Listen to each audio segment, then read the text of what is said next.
I don't have a huge appetite. Is having no appetite a sign of labor?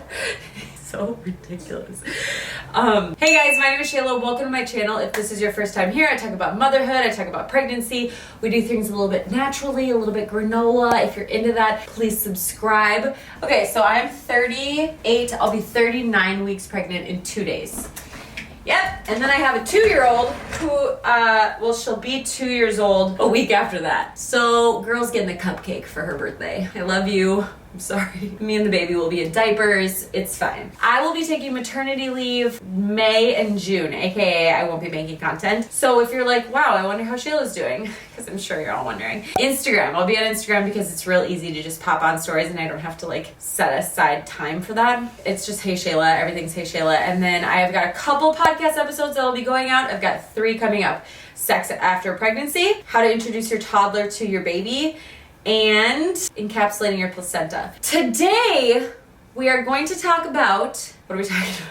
Doing these with pregnancy brain is just insane. So today, I'm gonna talk to you about the last few weeks of pregnancy because it's just an insane time. And that's why I'm doing this standing, because I feel like I just need to pace while I talk about it, because there's so much like build up to this monumental day that's coming that you have no idea when it's gonna happen. You're just like, okay, well, I'm gonna give birth to this human. This human that is currently inside of me will be coming out of me, and that's kind of a big deal, but I'm not really sure even when that's gonna happen. Unless you're having like a scheduled C-section or a scheduled induction.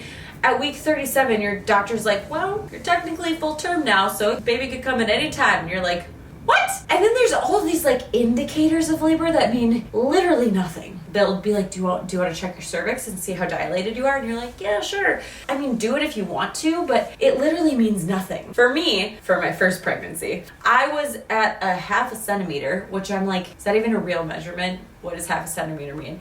And she's like, well, to do a membrane sweep, you need at least 1 centimeter for a finger, but I can't, you're open a little bit, but not enough for a finger, so we're gonna call it 1/2 centimeter. I'm like, okay. So it was a 1/2 centimeter on Friday, and then by Sunday, she was born. Sunday at 2 a.m., so like Saturday night. So that was pretty quick. And then I've talked to people who have been 3 centimeters dilated for like 3 weeks. So I feel like it just messes with your brain. So I don't want to know. I don't want to know until I get to the hospital.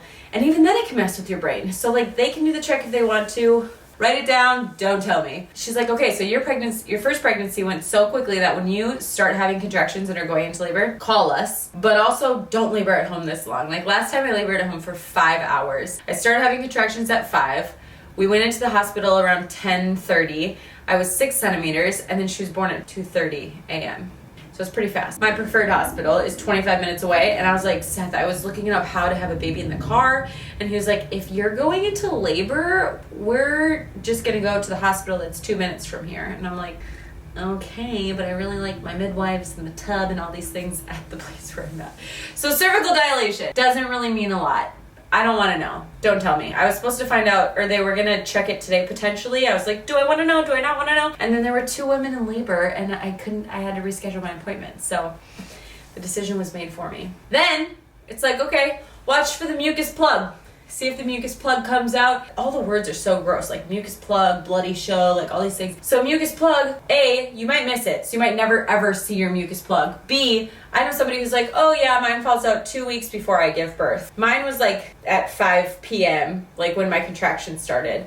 So it happened right away. So you might lose your mucus plug 2 weeks before you give birth. You might lose it never. So that's not a great indicator. Then your water breaks. Your water might break 24 hours before your baby's born, or it might never break. Some babies come out in the sack. Also not a great indicator. And that is like, sometimes in the movies it shows like this gushing. Some women have that. Other women just have like little leaks. And they're like, I don't know, I have little leaks. And then the midwife is like, yeah, that's amniotic fluid. Your water broke. Contractions. I had contractions the night before consistently. So like I was tracking them and making sure that I was keeping track of it. Seth was working overnights at the time, so he came home and he needed to go to bed. I didn't even tell him that I was having contractions. I was like, okay, good night. I'm just gonna sleep on the couch.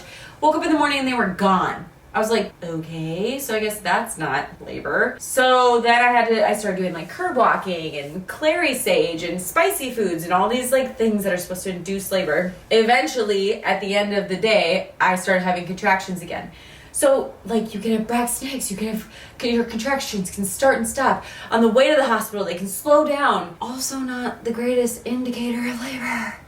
Also, what I'm finding is like one day I will be insatiably thirsty. Like I cannot stop chugging water. I need to get more and more and more. So then of course I'm Googling insatiably thirsty, is that a sign of labor? Or baby's moving so much, like just big movement, baby movement, a sign of labor. Anything unusual that feels unusual that's happening is craving this, a sign of labor. And of course it could be.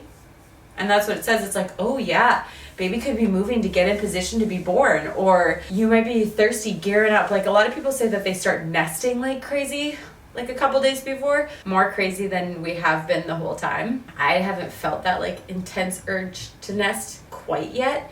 So I'm like, oh, it's probably not even gonna happen anytime soon. Oh, and then your belly can drop. So your belly's like high as you're getting ready to go into labor, it gets lower. So I'm doing like before and after pictures every day to see if my belly's dropped. And my midwife said with your first labor, it will drop like a week before or whatever. There's a little bit more time. Apparently with your second labor, it drops pretty close to when you actually go into labor. And I'm like, so now I'm just constantly checking to see if my belly's dropped, because that means that I'm probably in labor like right now. Towards the end, you also have to eat much smaller meals. Like I'm hungry, but if I eat too much, I am like, there's no room for there's no room for more food. I cannot have a baby burrito. What do they say? Yeah, a burrito baby. I cannot have a burrito baby and a real baby in this belly because I just get so full. Luckily, I don't have heartburn. I feel like that would be really gnarly towards the end, but I'm just eating like tiny little snacks. I don't have a huge appetite. Is having no appetite a sign of labor? So ridiculous. And then I'm trying to remember the things that happened last pregnancy. And I don't know exactly what lightning crutch is, but I feel like that's what I had. Where baby starts nuzzling down into your pelvis and they hit nerves occasionally. And it just like it will buckle you in half. Like I'm like, oh my God, it is painful. But then it's quick and over and it's done with. So I'm waiting for that to happen because that hasn't really happened yet. And I'm like, oh, when that happens, that's when I'll be close.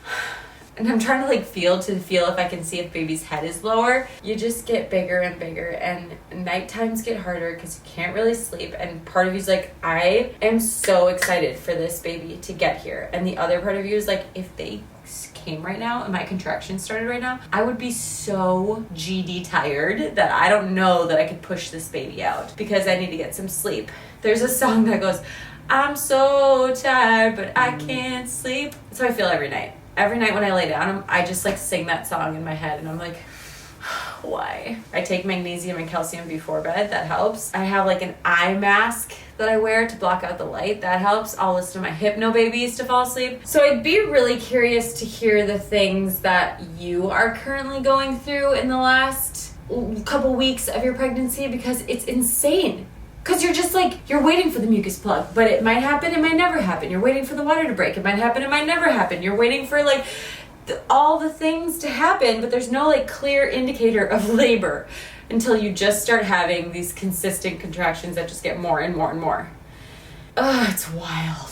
So just wanted to say, I'm in it with you, kind of get some of these thoughts and these feelings out of me so that we can relate on this. It just feels like such a crazy time. And then you also kind of feel like that, isn't there a giraffe that was like 24-hour filmed waiting for this baby to be born? I feel like I need to check in with my sister and my mom occasionally and be like, still pregnant? Nope, don't have to worry about me. I haven't had this baby yet. And every time you call someone, they're like, are you in labor? And you're like, no. But also, do I have everything ready or what else do I need? Anyway, I hope you enjoyed this video. Thank you so much for watching and I will see you next time. Mwah! Bye.